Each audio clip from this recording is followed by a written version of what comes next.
కాదు కానీ ఒక చిన్న స్వాట్ అనాలిసిస్ అని చెప్పి మనం చేసాం. ఎవరికి ఇది పరిచయమే. SWOT swat. ఇది చాలా థియరిటికల్ గా ప్రాక్టికల్ గా వ్యక్తులకు కుటుంబాలకు పనిచేసేటువంటి ముఖ్యంగా డెవలప్మెంట్ కోసం ఈ పద్ధతి చాలా గొప్పదని చెప్పేసి ప్రపంచమే ఒప్పుకుంది. మనం కూడా ఒక చిన్న ప్రాక్టీస్ చేద్దామని చెప్పి రాజమండ్రిలో మనం ఒకసారి ప్రాక్టీస్ చేసాం. ఇది మనకు తెలిసిందే. బాగా ఆడతాడు, పైగా అవతల ఉంటారు కూడా. ఈసారి కాలేజ్ తరఫున ఇంటర్ స్టేట్ ఆడడానికి బాగా ప్రాక్టీస్ చేస్తున్నాడు. ఒకవేళ ఇందులో సెలెక్ట్ అయితే డిగ్రీ పూర్తయ్యే వరకు ఉచితంగా చదువుకోవచ్చు. ఇప్పుడైతే స్కాలర్షిప్ కూడా వస్తుంది. ఉపాధ్యాయుల ప్రోత్సాహం బాగా ఉంది. అందుకు నా నాన్న యాక్సిడెంట్ లో కాలిపోయింది. సంపాదన అయిపోవడంతో వేతనం తక్కువైనా కూడా తప్పనిసరి పరిస్థితుల్లో రోజుకు 6 గంటల పని వెళ్ళాల్సి వస్తుంది. భోజనానికి ఏదో సర్దుకుపోతుంది తన ఆదాయం. కానీ నెలకోసారి వచ్చే ఇంటి అంటే చెల్లి స్కూల్ ఫీజు కొంత కష్టంగా ఉంది. చేస్తున్న పనిలో శ్రద్ధ పట్టుదలతో పాటు చదవడం రాయడం లాంటివి ఉండడంతో యజమాని తనకు మరో 200 అదనంగా పెంచాడు. అంతేకాక ప్రభుత్వం అందించే సహాయాలకు అప్లికేషన్ పెట్టుకోమని సలహా కూడా ఇచ్చాడు. తనతో పనిచేసేవారు ప్రకటన సెక్షన్ లో మరో 2 గంటలు అదనంగా పనిచేస్తే మరుసూలో వస్తుందని చెప్పారు. కాలేజీకి వెళ్ళి అప్పటికి 2 నెలలైంది. బాగా చదివే పనికి కష్టాలు రావడంతో ప్రిన్సిపల్ గారు తన గొప్ప మనసుతోటి కనీసం అప్పుడప్పుడైనా వస్తున్నామని చెప్పి పరీక్షలు తప్పక రాయాలని, వీలుంటే సాయంత్రాలు ట్యూషన్ చెప్పమని ప్రోత్సహించారు.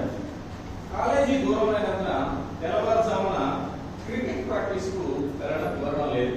సైకిల్ వాక్ చేసుకుంటే పనికి ప్రాక్టీస్ కు ఉపయోగపడుతుంది అనుకున్నాడు. ఇంటర్ స్టేట్ సెలక్షన్ తేదీ దగ్గర పడుతోంది. చేస్తున్న పని ఆపలేడు. నాన్న తిరిగి పని చేసే అవకాశం లేదు. అమ్మకు ఏ పని రాదు. చెల్లి చిన్నది. ఇలా ఆలోచిస్తూ సతమతమవుతూ అసలు నాకున్న బలాలు ఏంటి, బలహీనతలు ఏంటి, అవకాశాలు ఏంటి, అడ్డంకులు ఏమిటి అని ప్రశ్నించుకుని ఈ క్రింది విధంగా ఒకదాని తర్వాత ఒకటి రాయడం మొదలు పెట్టాడు. ఇది ఒక కథ. ఫణి అనేటువంటి ఒక విద్యార్థి తన జీవితంలో తన కుటుంబంలో ఉండేటువంటి స్థితిగతులను చూసుకొని ఒక ఆలోచన వచ్చింది ఆఖరిలో. అసలు నాకు ఏముంది, నేను ఎలా కుటుంబాన్ని పోషించాలి, ఎలా ముందుకు రాణించాలి, నాకు ఉండేటువంటి ఏమిటి అని చెప్తాను. ఒకసారి కొలతలు వేసుకుంటున్నాడు. ఆ కింద పట్టిక కొలతలకు అర్థం.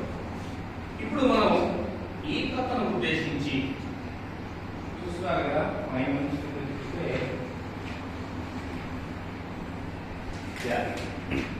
ఇంగ్లీష్ లో పదాలు SWOT చదివారు.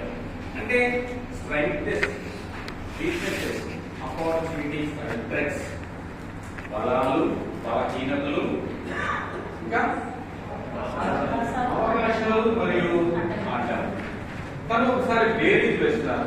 ఈ కథను ఉద్దేశించి ఒక 3 నిమిషాలు కథ అందరికీ అర్థమైన కదండి.